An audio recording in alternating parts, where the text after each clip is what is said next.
Bago ang Star ng Pasko, mayroong sabay tayo. Ang 2009 ABS-CBN Christmas Station ID, naganap na pinamagatang, Bro, ikaw ang star ng Pasko. Ngunit sa maraming mga paraan, ito at ang halos 2 dekada ng taunang mga ID ng Pasko na sumunod, at hindi maiiwasang ihambing dito, lahat ay sinusubaybayan ang kanilang DNA sa Sabay Tayo, Kapamilya, alok ng ABS-CBN noong 2004. 21 years with ABS-CBN, si Sarah ay yearly nasa station ID, and I still get goosebumps whenever she appears on the screen. Tapos may clip pa ng 16-year-old SG, 2004. Kaya naman nang malaman ng tagahanga na present ulit ang popstar royalty ay grabe ang tuwa at excitement nila.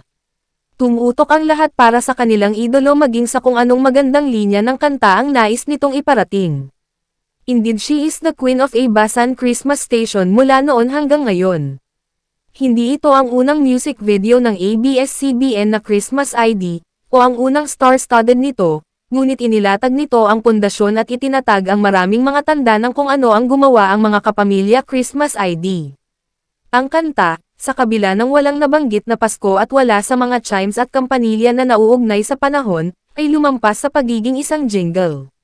Sa halip, inangkin nito ang isang mas malalim na koneksyon sa pagitan ng network at mga madla nito at sa huli, ang bono ng mga Pilipino sa bawat isa.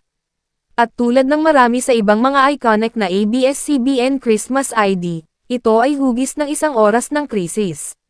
Sa isang oras na ang mga likas na kalamidad at mga hamon sa ekonomiya ay bigat sa bansa, ang pag-ibig, kagalakan, at pag-asa ay nagbibigay ng isang kinakailangang paalala ng mga halagang nagbubuklod ng mga Pilipino.